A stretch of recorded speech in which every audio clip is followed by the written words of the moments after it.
That light is what we as a community try and bring to people such as refugees and other marginalized groups who are feeling hidden inside themselves, to help them to access and connect to their most powerful self. Why? So that we can unlock that potential in the world and create that more diverse, creative, innovative, mutually contributing world that we all want to live in, and unlock powerful social entrepreneurs and badasses like many of you here, or all of you here today. So that's an image I want to give you, and I'll come back to exactly what that means and how we do that later through my talk. So to take a step back to a moment to this flower, this mirror, I'll leave a little bit of suspense lingering there, is why on earth do I care? Does that matter? In a lot of ways, I'm very normal and have grown with a privileged background, 2 educated parents, 1 engineer, 1 doctor, a loving family, growing up in the UK, English as a first mother tongue, which is a massive privilege, as I see with the communities I work with. But there's also a lot of ways that I'm different and a bit eccentric, and I want to stand up for what's right, and I want to break down the rules and challenge things. And sometimes the systems that we're in can cause friction, and that can cause difficulty and struggle. And sometimes that makes you feel like you're not enough, you're not right, you're not a right fit here, and feel uncomfortable in your own skin. And so there I put some context, and I'm going to speak about 2 key events in my life which led me to do what I do now with refugees and other diverse groups. And the first one is really, I was 4 years old, and I was sitting in the TV room of standing actually with my parents at our home in the south of England. And I don't remember what the TV was doing, whatever, but Nelson Mandela in 1994 was elected as president of South Africa, and it was wild and it was exciting, and my mum was screaming, and they were like, in a good way, and there was so much excitement. And that, for me, in having South African parents, that origin and that background remains an important and defining moment into my why. And as a child, I never really understood. I just knew that I wanted to do something which empowered people, that was related to social justice. And this sense of somebody who was told that they couldn't because of the color of their skin, and other circumstances because of their culture, because of their gender. Now this is showing us the proof that they could. And so that remained underneath, bubbling the surface in my younger self, an important reason about why I cared about different cultures, why I cared about there being social justice, and why I cared about different people being empowered and not being told they couldn't just because of old school, out of date, ridiculous beliefs. And so fast forward, I was 23 years old, and I found myself, as the keen young revolutionary that I was, inside of Myanmar, otherwise known as Burma. Now in 2012, when I was 23 years old, you know how old I am now. There was this political transition going on in Myanmar. And for over 20 years, this country had lived in a political suppression, and they had a military dictatorship.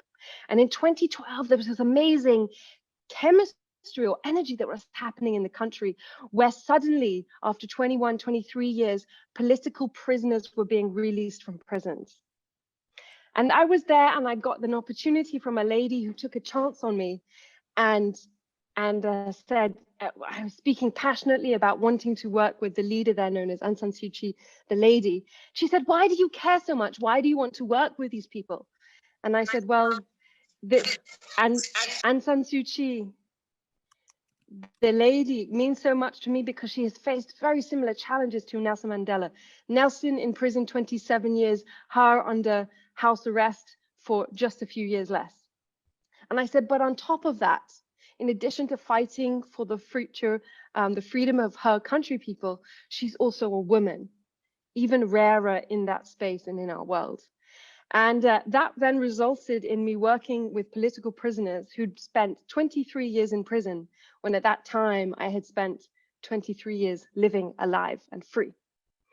And that experience was so powerful and so inspirational that I felt like, you have given my entire lifetime for the future of the benefit of your fellow countrymen and their futures, young people like me. What can I do for you, and what can I do in this world to go and make a difference? And so that experience was very powerful because it led me to really care about that social justice, that moment somehow that had been ingrained in me since I was young, since I was a 4-year-old girl. On top of that, not just that there should be social justice, but these people with these amazing and diverse stories, from spending 8 years in solitary confinement with a light in the cell, but often one that was not working, to having grandparents who were famous musicians that they would have taken on the legacy, and yet they couldn't because they spent their youth in prison. So many amazing stories that led me to want to share and connect these stories that are usually trapped inside of that country with no press, no foreigners allowed in, to share them with the world because they are so deeply inspiring. And that was the source of inspiration that led me to want to contribute in some of the ways that I do now. And so that's the second piece of this puzzle that I want to share with you. That first piece linking that moment with Nelson Mandela to social justice. That second piece really wanting to empower and share the stories of marginalized communities that are often not heard. And now I take you fast forward a little bit to this third piece of the puzzle, and really what is the movement and what are the pieces that I'm trying to bring to this earth today. So to come back to the present a little bit, with those histories from the past. I work with refugees now in Switzerland. But what that means is, after having worked in Mexico, Myanmar, Hong Kong, all over the world previously, I now get to bring the world into one room with me. Because these refugees come from all over the world and they speak all sorts of languages and have all sorts of cultures. And so for me, from just an interest, cultural stimulation perspective, intellectual curiosity, it is fascinating because on a daily basis, despite now being based in Switzerland, I get to work with people all over the world in one room. From examples, Afghanistan to Iran, to Sri Lanka, to Chile, and on.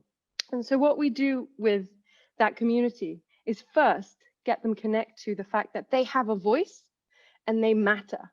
Because oftentimes when you've been through big trauma, like starving in the desert or eating out of dustbins when before you had your life ahead of you, that can cause you to close down. So we first get them to open up. The next thing that we do is get them to realize not only that they have a value and they have inherent strengths, but they can influence their own life as opposed to being just a product or a victim of the things around them. And the third and final thing we do is get them to realize not only can they influence their own life, but they can contribute to society at large. How amazing and how cool for someone who previously felt, I'm just trying to survive, to thinking I can actually be my baddest, but by being my baddest, boldest self, I can contribute to others and help them to flourish too. So I come back to my metaphor at the beginning, which was this flower blossoming thing. By us providing the light, by providing joy and connection as an antidote to trauma, we help those flowers to blossom, and having this repercussive effect on together building more the kind of world that we want to live in. So the last piece I'll say, just to loop back to how does this connect with, you might already see some patterns here, but how does this connect with HerStory and the vision of HerStory, which I connect deeply with, is inside of that process, in order to get people to appropriate their identities, we use storytelling as a vehicle for personal transformation, because we believe that it's when people take ownership of their differences and own them and share them with others that A, they connect with their most powerful self, and B, they bring the most inspiration to others. And so that's the last piece that I want to leave you with there, that I feel immensely grateful to be part of this community, that together in aligning what we do, we can amplify and empower more diverse, eclectic, and amazing women and different voices, and together build a more sustainable, dynamic and sassy world. So thank you very much. Back to, I think, Brenda and co.